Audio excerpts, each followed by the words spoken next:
नमस्कार, बहुत स्वागत है आपका। आप देख रहे हैं आपकी बात छत्तीसगढ़। आपके साथ मैं हूं अभिलाष मिश्रा। छत्तीसगढ़ में एक बार फिर नान घोटाले और चिटफंड घोटाले पर सियासत तेज हो गई है। हिमाचल में पीएम मोदी के एक बयान के बाद सीएम बघेल ने पीएम को पत्र लिखकर नान घोटाले और चिटफंड घोटाले की ईडी से जांच कराने की मांग कर दी। भूपेश बघेल ने कहा कि केंद्र और राज्य में बीजेपी की सरकार रहते हुए इसकी जांच नहीं हो पाई, लेकिन मैं आपको भरोसा दिलाता हूं कि केंद्र का पूरा सहयोग करूंगा। उधर पूर्व सीएम रमन सिंह ने भी पलटवार करते हुए पूरे आरोपों को निराधार बता दिया और एसआईटी के द्वारा क्लीन चिट मिलने की बात कही है। उधर एक अधिकारी को लेकर बीजेपी और कांग्रेस आमने सामने हैं। ये वो अधिकारी हैं, जब कांग्रेस विपक्ष में थी तो कांग्रेस इन अधिकारियों को भ्रष्ट बताती थी। इस अधिकारी को और ऐसे 2-3 और अधिकारी हैं और इनके खिलाफ कार्रवाई करने की मांग करती थी।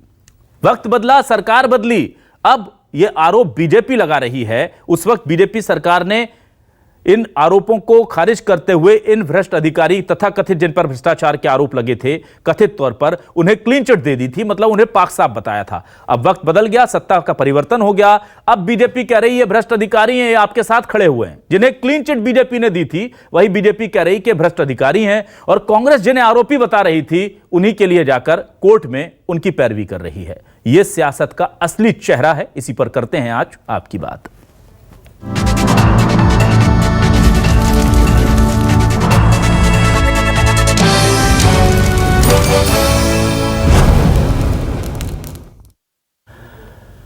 तो आज सीएम बघेल पहाड़ से दहाड़े हैं और क्या उन्होंने कहा है, किस तरह से उन्होंने नान घोटाले और दूसरे इस तरह के मामलों को लेकर के बॉल जो है वो केंद्र के कोर्ट में डाली हुई है। उस कोर्ट से क्या वापस जवाब मिलेगा, ये देखेंगे। पहले ये बयान सुनिए। चिट फंड कंपनी में जो घोटाले हुए लगभग अब 6-6.5 करोड़ का है, और लगातार रमन सिंह, उसके बेटे, उसकी पत्नी, सभी लोग कार्यालय का उद्घाटन करते रहे। जो संवैधानिक पदों में बैठे रहे वो लोग भी रोजगार मेला लगा के एजेंटों को सर्टिफिकेट बांटते रहे, और जो कार्यालय बंद हो गए थे उसको फिर से शुरू क्यों करवाया गया, जब हजारों करोड़ की लूट वैसी हो चुकी थी और कार्यालय बंद हो गए थे। उन जिलों में फिर से शुरू क्यों करवाया गया, क्या उद्देश्य था आपका?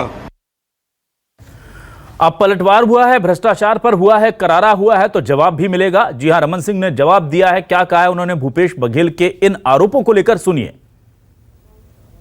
तब भी बिना तथ्यों के आरोप लगाया करते थे। आज तो एक सार्वजनिक महत्वपूर्ण पद में मुख्यमंत्री के दायित्व में बैठे हैं, इस प्रकार झूठे आरोप लगाना उचित नहीं है। 4 वर्ष तक पुलिस प्रशासन आपके हाथ में है, सरकार आपके हाथ में है, पुलिस आपके हाथ में है। कोई आरोप आज तक सिद्ध हो पाया है?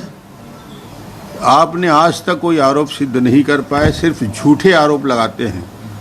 चिट फंड के मामले में भूपेश जी लंबी चौड़ी बात करते हैं। मेरे पुत्र सांसद अभिषेक, पूर्व सांसद के खिलाफ आधारहीन आरोप लगाए हैं। और पुलिस के भरोसे को लेकर रमन सिंह क्या कह रहे हैं ये भी सुनिए। साथ ही ये भी सुनाएंगे कि एसआईटी की बात को लेकर उन्होंने क्या कहा। भूपेश बघेल, भले ही ईडी की विश्वसनीयता पर शंका हो, मगर इस मामले में छत्तीसगढ़ पुलिस की जांच पर मुझे विश्वास है। उन्होंने रिपोर्ट में दूध का दूध, पानी का पानी कर दिया है, और आप इस जांच के ईडी को लिख रहे हैं तो मुख्य आधार ही धाराशाही हो रहा है। 2019 में आपने एक एसआईटी बनाई थी, भूल गए हैं शायद कि नान के मामले में एसआईटी बनाए थे, और जांच का क्या हुआ इसकी रिपोर्ट आज तक उपलब्ध नहीं हुई है। एसआईटी आपने बनाया, 19 से लेकर 22 हो गया, मगर अभी तक रिपोर्ट क्या आई है उसके बारे में जानकारी नहीं दी है। और आइए अब क्या है हमारे सवाल, आपको सवाल दिखाते हैं और दिखाते हैं सियासत का असली चेहरा। देखिए न्यूज़ 24 मध्य प्रदेश छत्तीसगढ़ के सवाल। सीएम ने पीएम को लिखी चिट्ठी, चिटफंड नान घोटाले की ईडी कब खोलेगी कुंडली। विपक्ष में जिन अफसरों को आरोपी बताया, सत्ता में आने पर कांग्रेस ने उन्हें क्यों बचाया, ये बीजेपी पूछ रही है। बीजेपी सरकार में आरोपों से बरी किया, अब उसी अधिकारी को भ्रष्ट क्यों बता दिया, ये कांग्रेस बीजेपी से पूछ रही है। छत्तीसगढ़ में भ्रष्टाचार छिपाने का अंदाज निराला, बीजेपी कांग्रेस ने शुरू कर दिया तेरा घोटाला मेरा घोटाला। देखिए, जब हमारी तरफ कोई उंगली उठाए तो उससे बताइए कि ना मेरी सफेद शर्ट ज्यादा है, तुम्हारी शर्ट जो है वो कम सफेद है, और मेरे घोटाले से बड़ा तुम्हारा घोटाला है। क्या इस तरह की सियासत हो रही है छत्तीसगढ़ में?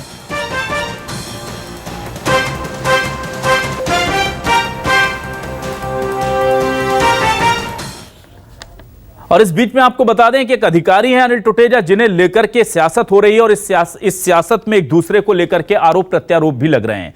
कहा जाता है कि एक समय था जब बीजेपी की सरकार में इनके ऊपर आरोप लगे, सीएम भूपेश बघेल उस वक्त विपक्ष में होते थे, कांग्रेस उन्हें आरोपी बनाने की बात करती थी और कहती थी कि बीजेपी उन्हें आश्रय दे रही है, उनका संरक्षण दे रही है उन्हें। अब सत्ता बदल गई है, इन्हीं टुटेजा जी को लेकर के बीजेपी पूछ रही कि आप इन्हें आरोपी क्यों नहीं बनाते, इन पर कार्रवाई क्यों नहीं करते, और उन्हीं को लेकर के कांग्रेस के ऊपर आरोप लग रहे हैं। कांग्रेस कह रही है कि आपने तो क्लीन चिट दी थी, अब इन्हें हम कैसे गलत बता दें। मतलब दोनों ही अपने अपने स्टैंड से 360 डिग्री घूम गए। सियासत के यही पहिए होते हैं। नरेश गुप्ता जी, बीजेपी के वरिष्ठ नेता प्रवक्ता, मेरे साथ हैं। नरेश जी, स्वागत करता हूं आपका। सर, ये भ्रष्टाचार के मामले तो बीजेपी कांग्रेस दोनों में उठते रहेंगे, पर मुझे बताइए ना, ये कैसे कर लेते हैं सभी लोग कि आप लोग जिन्हें बोलते थे कि ये लोग साफ सुथरे हैं, क्लीन चिट दी, आज उन्हीं पर कार्रवाई के लिए आप पूछ रहे हैं कांग्रेस से?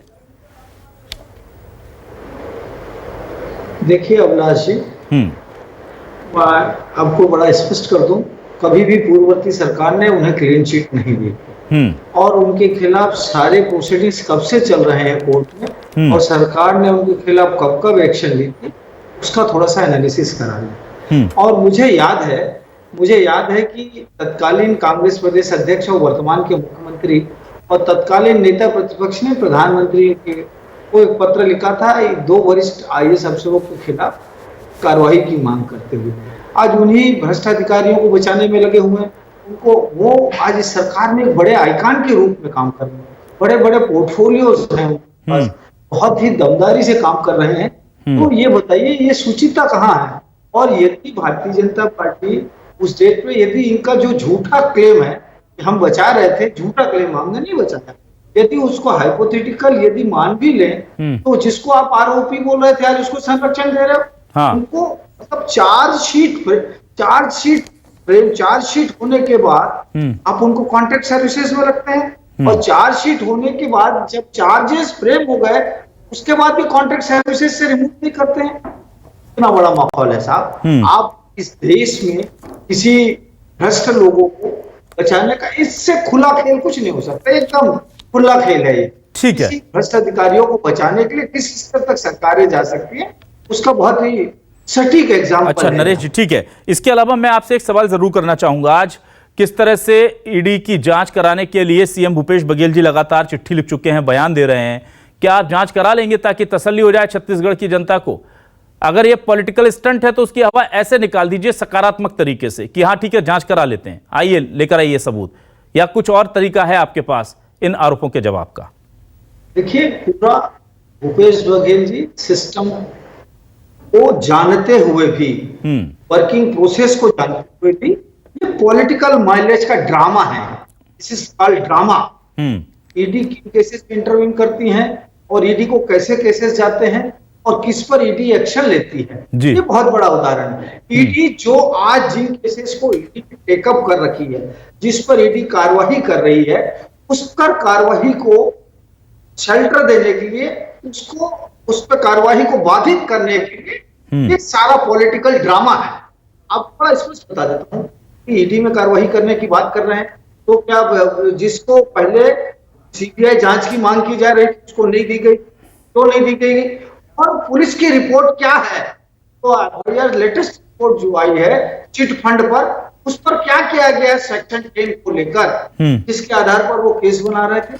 ये बड़ा, देखिए, बड़ा हचपच और पॉलिटिकल ड्रामाबाजी है। आज बताइए, जो ईडी जिन चीजों को लेकर सर्चेस कर रही है, जिन चीजों को लेकर कार्रवाई कर रही है ईडी, और जिन भ्रष्ट लोगों को पकड़ रही है, उस पर ऑब्स्टेकल क्रिएट करना, जो एजेंसी भ्रष्ट लोगों को पकड़ रही है उनको रोक लेना, उनके खिलाफ उस कार्रवाई को प्रोटेस्ट करने के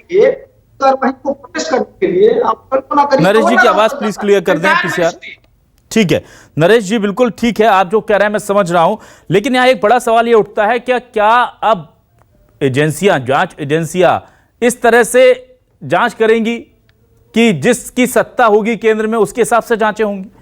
जांच एजेंसी का काम करना है जांच करना। अगर एक सूबे का मुख्यमंत्री कह रहा है कि इस मामले पर जांच कीजिए, तो क्यों नहीं कर सकती केंद्र की कोई भी जांच एजेंसी? अगर वो कहते हैं, अगर वो एक ओपन चिट्ठी लिख करके मांगिए उनसे, सबूत की तथ्य दीजिए, हमारे यहाँ जांच करने के लिए। सुनिए, आपको सूबे का मुख्यमंत्री, किसी सूबे का मुख्यमंत्री यदि पॉलिटिकल ड्रामा करे, पॉलिटिकल नौटंकी करे, ना तो नरेश जी पहले साबित तो कीजिए। आपने तो जांच करने से पहले ही साबित कर दिया कि ये आप तो जांच रिपोर्ट दे रहे हैं नरेश जी। अभिलाष जी, आप हमारी सुन तो लीजिए जी। यह सूबे का मुख्यमंत्री जो ईडी कार्रवाई कर रही है, उस ईडी को कैसे हस्तक्षेप कर रहा है?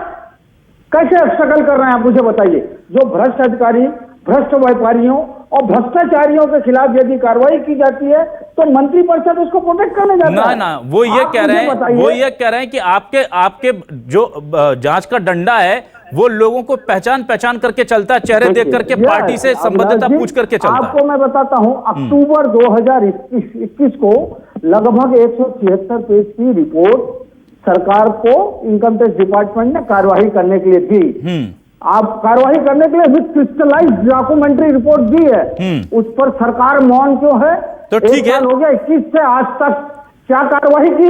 माननीय भूपेश बघेल जी से आप पूछ सकते हैं, आप पूछना चाहेंगे? आप उस पर मौन हैं, आप क्यों मौन है? आप पूछिए भूपेश बघेल जी से, प्रश्न मेरी ओर से करेंगे कि मैं बिल्कुल कर लूंगा। 73 पेज का जो डॉक्यूमेंट आया था उस पर प्रदेश सरकार ने क्या कार्रवाई की आज तक? मैं बिल्कुल करूंगा, लेकिन आप मुझे ये क्यों नहीं बता रहे हैं कि नान घोटाले पर अगर सीएम साहब चाहते हैं कि जांच हो जाए तो दिक्कत क्या है बीजेपी को? आप भी बताइए। वो आते हैं कांग्रेस के जैसे ही प्रवक्ता आएंगे, पहला सवाल आज उनसे यही पूछूंगा। आपका सवाल लूंगा सर, मेरा सवाल बाद में, पहला आपका सवाल। आपने मुख्यमंत्री का, कांग्रेस प्रवक्ता के साथ साथ मुख्यमंत्री से भी मैं बिल्कुल पूछूंगा। जो पहला मौका मिलेगा न्यूज 24 मध्य प्रदेश छत्तीसगढ़ मुख्यमंत्री से ये सवाल पूछेगा, मैं आ जाऊं यार, आपको वादा कर रहा हूं। चलिए, पर आप मुझे जवाब दीजिए, अब आप भी जवाब दीजिए। चलिए, मैंने अपना वादा पूरा किया, जवाब दे रहा हूं। आपको तकलीफ क्या है अगर इस मामले की जांच हो जाती है, पाक साफ है तो? देखिए, जांच बिल्कुल होनी चाहिए, और जांच ना होनी चाहिए नहीं, होनी चाहिए तो करवाइए ना सर। अभिलाष जी, हाँ। मुख्यमंत्री जी बोले कि मैं एसआईटी किया था, एसआईटी का जो गठन किया था वो क्या था? आपने अपने एंगल से एसआईटी का गठन किया ना 2019 में, आज 2022 हो गई। ठीक है, आपने एफआईआर किया, उस एफआईआर में क्या आया उसका जवाब मुख्यमंत्री दे दें। हाँ। ये पॉलिटिकल ड्रामाबाजी, नौटंकी, जनता को गुमराह करने का काम बंद करें लोग। ठीक है, मैं दरख्वास्त करूंगा पीसीआर से, अगर कोई मेरे साथी तकनीकी वजह से नहीं जुड़ पा रहे तो कृपया फोन लाइन पर उन्हें मुझे दे दें। मैं नरेश जी के पास दोबारा आता हूं। नरेश जी, मुझे ये बताइए, नरेश जी, क्या आपको लगता है कि ये जो पूरा जांच को लेकर के जिस तरह की सियासत हो रही है, ये ठीक दिशा में जा रही है? क्योंकि आप लोग भी बार बार ईडी की जांच, सीबीआई की जांच, इनकम टैक्स की जांच, इसी पर पूरी तरह से फोकस्ड हैं, और अब पलटवार सीएम बघेल ने भी कर दिया है। केंद्रीय एजेंसियों के ऊपर भरोसा जनता का अगर कम होता है तो उसकी बड़ी वजह क्या पॉलिटिकल पार्टियां नहीं है, जो उन्हें अपने हर पॉलिटिकल बयान में, अपने हर राजनीतिक मकसद को पूरा करने के लिए ढाल की तरह इस्तेमाल करते हैं? इन्हें कम से कम दूर रहना चाहिए सियासी बयानबाजियों से। अभिलाष जी, इनकम टैक्स के जितने सर्चेज हुए हैं दिसंबर 2000 से लेकर आज तक, आप मुझे बताइए उस पर जितने कार्रवाई की गई, वो क्या टैक्स चोरी, भ्रष्टाचार के पैसे को प्रूफ नहीं किया क्या उसने? मुझे बताइए वो प्रूफ हुआ कि नहीं हुआ? एक भी सिंगल केस बताइए जिस पर ऐसा हो कि आयकर विभाग की कोई फाइंडिंग नहीं थी। आपको बता रहा हूं, फरवरी 2020 के जो इनकम टैक्स के सर्चेज हुए थे, जिसको ऑब्स्टेकल करने के लिए पूरी सरकार की मिशन भी यहाँ की लगी हुई थी। आप बता दूं, जब यहाँ पर सीआरपीएफ कवरेज के साथ सरकार की टीमें आती है सेंट्रल गवर्नमेंट की, उसके पीछे पीछे कौन सी एजेंसी चलती हैं, उनके एक एक मूवमेंट को ऑब्जर्व किया जाता है। और आपको जानकारी के लिए बता दूं, 2020 फरवरी के 28 और 29 और मार्च के फर्स्ट वीक में जो सर्च कंटिन्यू हुए थे, उस पे जो 10 लाख रुपए का रिटर्न भरे थे, उस पे 3-3 करोड़ 5-5 करोड़ का डिमांड निकला है। 93 करोड़ 95 करोड़ 98 करोड़ का डिमांड है, जो 10 लाख 20 लाख 25 लाख का रिटर्न भरते हैं। उस पर 70 करोड़, 80 करोड़, 98 करोड़ का डिमांड निकला है साहब। आप कल्पना करिए, ये क्या गलत था? आपको भूपेश बघेल के एंटायर मंत्री परिषद को गवर्नर साहब के पास जाकर माफी मांगनी चाहिए कि उस दिन हम गलत कर गए थे। अच्छा, ठीक है। जनता के साथ माफी मांगना चाहिए कि हमारा उस दिन का प्रोटेस्ट गलत था। ठीक है, तो क्या आप मुझे बातें करते हैं? मुझे ये बताइए, नान घोटाला हुआ था या नहीं छत्तीसगढ़ में, ये क्लियर कर दीजिए सर। देखिए, ये भी घोटाला, सरकार ने FIR कराई, सरकार ने उस पर कार्रवाई की, सरकार ने कार्रवाई की तो घोटाला नहीं हुआ था। किसने कहा इस बात को? वो एक इसलिए तो एजेंसी वहां गई थी ना, इसलिए एजेंसी गई थी। उनको डाउट था कि यहाँ सम इरेगुलरिटीज हैज बीन फाउंड, और वो प्रूफ हुआ। और जिनके लिए भूपेश बघेल जी और TH सिंहदेव ने ही पत्र लिखा था, आज वो आइकॉन है इस सरकार के साहब। प्रधानमंत्री को ना, वो तो आपके भी चहेते थे। फिर नरेश जी, आप लोगों के चहेते नहीं थे क्या? बताइए मुझे, क्या कहते हैं, बताइए। किसी भी नेता ने, कि तत्कालीन किस नेता ने कहा कि ये दोनों अधिकारी क्लीन हैं, इनके खिलाफ कार्रवाई नहीं की जानी थी, तो इतने चार्जेस, आज उस अधिकारी ने चिट्ठी नहीं लिखी क्या रमन जी को कि आपकी सरकार में मुझे क्लीन चिट मिली थी? सर, ये मेरा आरोप थोड़ी है, तो खुद अधिकारी लिख करके कह रहा है, और वो कह रहा है आपने मुझे क्लीन चिट दी, और उसके बाद आप ही मेरे ऊपर सवाल उठा रहे हैं। नहीं, कब लिखा उस अधिकारी ने चिट्ठी? जी, कब लिखा उस अधिकारी ने चिट्ठी, मुझे बताइए। चिट्ठी आज नहीं लिखी है क्या?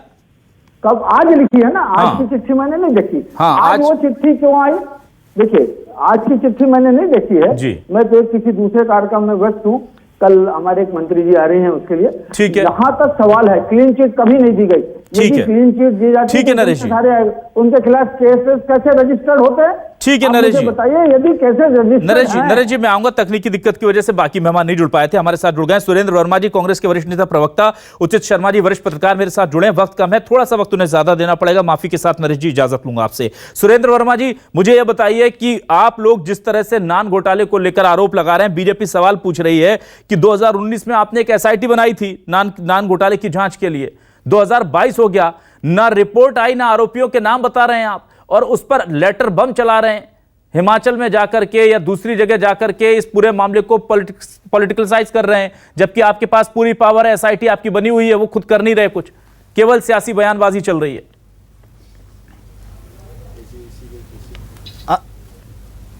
अभिलाष जी, आपने सैकड़ों उदाहरण सुने होंगे कि भ्रष्टाचार की जांच करवाने के लिए विपक्ष जो है वो न्यायालय जाता है। छत्तीसगढ़ देश का पहला और इकलौता राज्य है, और धर्मलाल कौशिक देश के पहले और इकलौते राजनेता है जो नेता प्रतिपक्ष होने के हैसियत से नान के घोटाले की जांच को बाधित करने के लिए हाईकोर्ट जाते हैं। ऐसा दूसरा उदाहरण इतिहास में नहीं मिलेगा। और केवल नान की बात नहीं है, अगस्ता और पनामा की जांच को बाधित करने, DKS घोटाले की जांच को बाधित करने, अंतागढ़ प्रकरण में वाइस सैंपल देने से बचने, और महिला नागरिक सहकारी बैंक में तो इनके समय का था जिसमें उमेश सिन्हा का नार्को टेस्ट न्यायालय में प्रस्तुत नहीं किया जाता। तो भाजपा का जो चरित्र है अभिलाष जी, वो जनता के सामने है। हमने तो SIT बनाया, हम चाहते थे जांच हो, लेकिन उस जांच को भी बाधित करने का काम किसने किया बताए? नरेश गुप्ता जी विद्वान अधिवक्ता है, हाईकोर्ट जाके रोकने का काम कौन किया? और दूसरी बात, ये तथ्य अभिलाष जी माननीय सर्वोच्च न्यायालय में आए हैं कि पिछले 8 साल में जितने भी ED की कार्रवाई हुई है, 95% मामले विपक्ष के नेताओं के खिलाफ हुए हैं, और जो नेता भाजपा में जाता है उसके सारे पाप धुल जाते हैं। उनके खिलाफ जो जांच की प्रक्रिया है वो भी रोक दी जाती है। नारायण राणे, एकनाथ शिंदे, मुकुल राय, येदुरप्पा और हेमंत बिस्वा शर्मा जैसे दर्जनों उदाहरण हैं। तो भारतीय जनता पार्टी इधर उधर की बात करने के बदले बताए कि ये ED को इलेक्शन मैनेजमेंट की भूमिका में लाने के पीछे कारण है। एक और बात कहना चाहूंगा अभिलाष जी, 11 अप्रैल 2022 को माननीय उच्च न्यायालय बिलासपुर में ने 6 हफ्ते का नोटिस दिया था CBI और ED को रमन सिंह और अभिषेक सिंह के खिलाफ आय से अधिक संपत्ति मामले में मामला प्रकरण दर्ज करके कार्रवाई करने का। आज 6 महीने से ज्यादा समय बीत गया। ED ने कभी बुलावा दिया, कभी सम्मन भेजे, कभी पूछताछ के लिए बुलाया रमन सिंह जी को। ठीक है सुरेंद्र जी, एक सवाल मेरा मजबूरी है लेना आपसे, मुझे लेने दीजिए, इजाजत दीजिएगा सुरेंद्र जी। वाले यही है दूसरा पत्र जो है। ठीक है सुरेंद्र जी, मैंने आपके आने से पहले एक वादा किया था नरेश जी से, वो एक सवाल को लेकर के बड़े इमोशनल रहते हैं। सुरेंद्र जी एक मिनट, सुरेंद्र जी आपके पास एक सवाल को लेकर के नरेश जी बड़े इमोशनल रहते हैं, हर डिबेट में कहते हैं ये सवाल जरूर पूछिए, सीएम साहब से पूछिए, कांग्रेस से पूछिए। आपसे पूछ लेता हूं, सीएम साहब से पहली फुर्सत में पूछ लूंगा। मुझे ये बताइए 2020 को अक्टूबर में जो 173 पेज की चार्जशीट दी गई थी उस पर क्या कार्रवाई हुई है? बार बार वो पूछते हैं, और कोई आपको इसका संदर्भ चाहिए होगा तो नरेश जी से मैं दिला दूंगा, वो जरूर उनका आंसर दे दीजिए सर।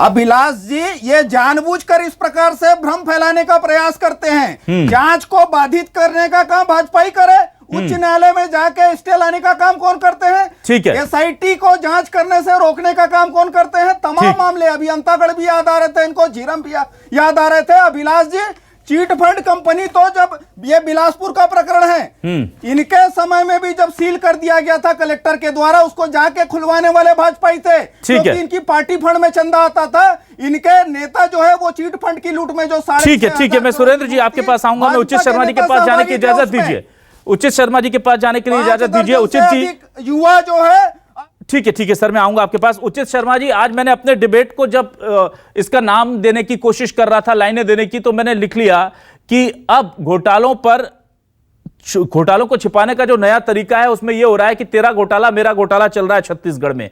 कैसे देखते हैं? जब हम एक तो घोटाले का नाम सुनकर के जनता के दिल पर कैसा लगता है आप जानते हैं, पर बीजेपी कांग्रेस ये कहती है कि हम तो, हमारे तो छोड़िए इन्होंने ये किया, और वो कहते हैं हमारा छोड़िए इन्होंने ये किया। दोनों एक दूसरे को इस बात को साबित कर चुके हैं कि घोटाले हो रहे हैं दोनों राज्य सरकारों में, दोनों सरकारों में हुए, लेकिन दोनों कह रहे हैं कि हमारा वाला तो छोटा था, इनका ज्यादा बड़ा है। अब छत्तीसगढ़ की जनता अपना सर ना धोने तो क्या करे, ये बताइए।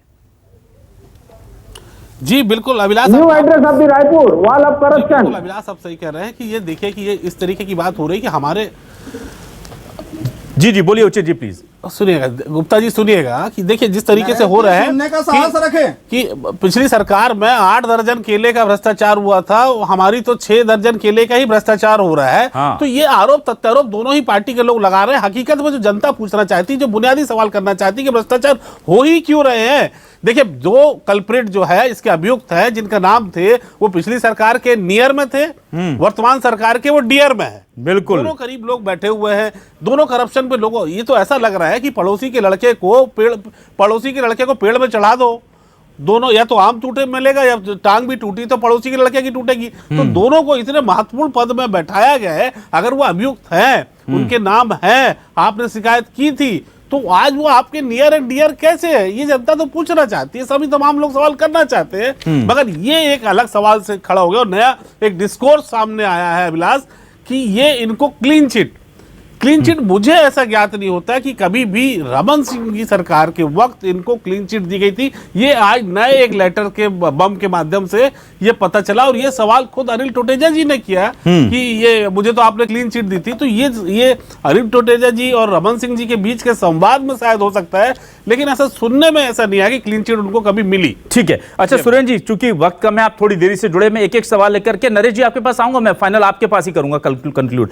सुरेंद्र जी, मुझे जल्दी से बताइए, आप इतनी साफ गोई से बात करते हैं कि हम लोग इतने पारदर्शी सरकार चला रहे हैं, एक अधिकारी जिस पर कार्रवाई के लिए आप लोग बयान देते थे, जिससे आप बीजेपी का करीबी बताते थे, वो अधिकारी आपकी सरकार में चार्जशीट में उसका नाम है, चार्जेस उस पर फ्रेम है, आप उसको कॉन्ट्रेक्चुअल सर्विसेज पर रखे हुए हैं, और अब आप उसके लिए ही बचाव की मुद्रा में हैं। ये कौन सा ऐसा जादू हो जाता है सर? जैसे आप कहते हैं ना कि बीजेपी की लॉन्ड्री बहुत अच्छी है, कि जो उनके साथ चला गया वो पाक साफ हो गया। अब ये कांग्रेस ने भी वही धंधा शुरू कर दिया है क्या सर, कि अधिकारी जब तक बीजेपी के साथ था तो करप्ट था, और आपके साथ आ गया तो ठीक हो गया है?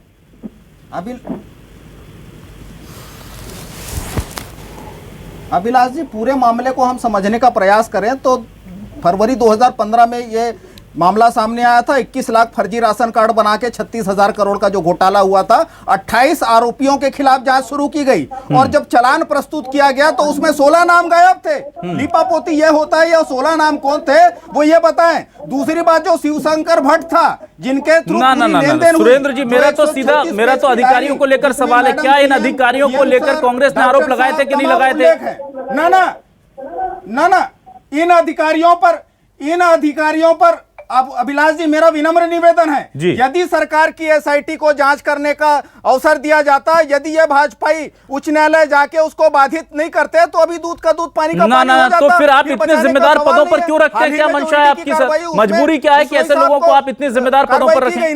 ना, ना ना सर। ना ना ना ना ना ना ना आप खुद ही- 16 अधिकारियों को, और जो मुकेश गुप्ता और जेबी सिंह थे, अच्छा, जो तो वो जांच इनके अधिकारी हैं। वो किनके दबाव में 16 लोगों का नाम बाहर किया गया? ना, ना, ना, ना, ये- ठीक है। ना ना ना अभिलाष जी, इस प्रकार से आप किसी को अवसर सुरेंद्र दिए जी ये बिना, बताइए, जांच की जब आप रिपोर्ट आए विपक्ष बिना में थे तो किसी इन्हीं को अधिकारियों को आरोपी नहीं लेकर बना आपने सकते। उंगली उठाई थी। संविधान और आज कानून जब का आप राज सत्ता है, में तो यही ऐसे अधिकारी आपके साथ काम कर ना, रहे ना, हैं, ना। तो आप तब गलत थे, आप गलत हैं। दोनों जगह तो सही नहीं हो सकती ना कांग्रेस सर।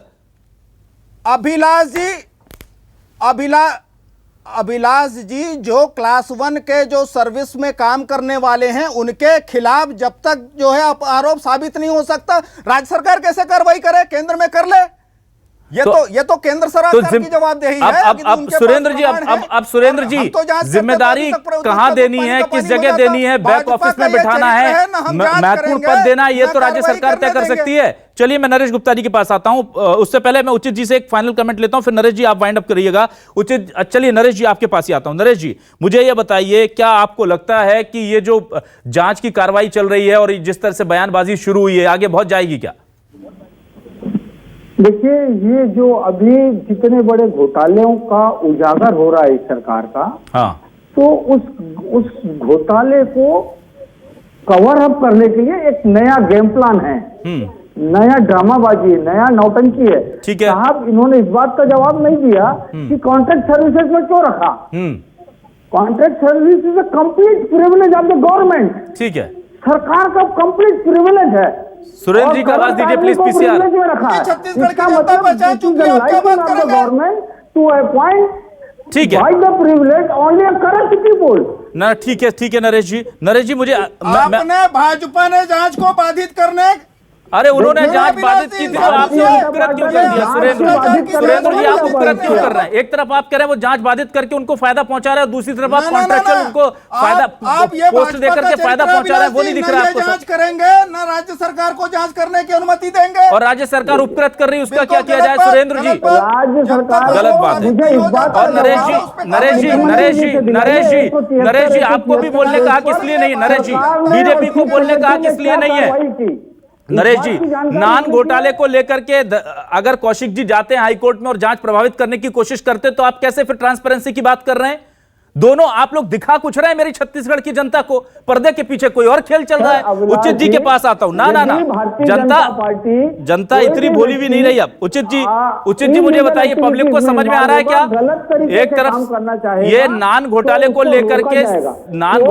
लेकर के सीना पीटने वाली कांग्रेस। एक मिनट नरेश जी, मैं उचित जी से सवाल ले रहा हूं। अगर अभिलाष आपका सवाल मुझे समझ जी हाँ, थोड़ा सा प्लीज, जो अगर आ रहा है कि पब्लिक की समझ में तो डेफिनेटली आ रही कि कोरी की कोरी राजनीति हो रही इस विषय पे। भ्रष्टाचार का मुद्दा जो है वो ये दोनों ही पार्टियां उसको संजीदगी से नहीं ले रही है, संज्ञान में नहीं ले रही है, केवल दिखावे की ये नौटंकी चालू है दोनों ही सरकार की। अगर आप पूछे तो जिस प्रकार से आप नान घोटाले के एक हाइपोथेटिकल फिगर की बात करते हैं, जिस प्रकार से आप आपके 6,500 करोड़ के जो आप उस घोटाले की बात करती है, हकीकत में ये है कि जिस तरीके से आप जा रहे हैं, लेकिन पुलिस तो इनको छोड़ चुकी है, पुलिस ने तो इनका नाम भी नहीं लिया है। अगर आप कैलकुलेशन देखें तो अगर जो जांच और जो रिजल्ट एक आया है रायडन गांव से, तो वो जो पुलिस विभाग वो कह रही है कि उसमें तो ना रमन सिंह के नाम थे ना उनके सुपुत्र के नाम है। वो जो विवेचना होके आई है, ये नई चीज पता चली अभी कि जो विवेचना होके आई है उसमें दोनों के नाम ही नहीं है। नाम ठीक है, ये बातें अलग है, लेकिन अगर अब नान को प्योरली आप पूछे कि नान घोटाले में, तो दोनों ही पार्टियां इससे बचने की कोशिश कर रही है, दोनों पार्टी बचाने की भी कोशिश कर रही है। अब करें क्या? घोटाले तो दोनों सरकारों में हो गए। अब जनता को क्या ये तो कह नहीं सकते कि हमारा घोटाले की हम जांच कराएंगे, तो एक दूसरे पर वो कहते हैं ना कि ठीकरा फोड़ा जा रहा है। और इसीलिए हमने लाइन दी है कि छत्तीसगढ़ में भ्रष्टाचार को छुपाने का अंदाज निराला। बीजेपी और कांग्रेस ने शुरू किया तेरा घोटाला मेरा घोटाला, जनता का निकल जाए दिवाला, लेकिन इनकी सियासत में सब कुछ है आला। बहुत बहुत शुक्रिया सुरेंद्र वर्मा जी, उचित शर्मा जी, नरेश गुप्ता जी हमारे साथ जुड़ने के लिए। तमाम दर्शकों का शुक्रिया। सियासत को समझते रहिए, घोटालेबाजों और घोटालेबाजों को बचाने वालों से बचकर रहिए। नमस्कार।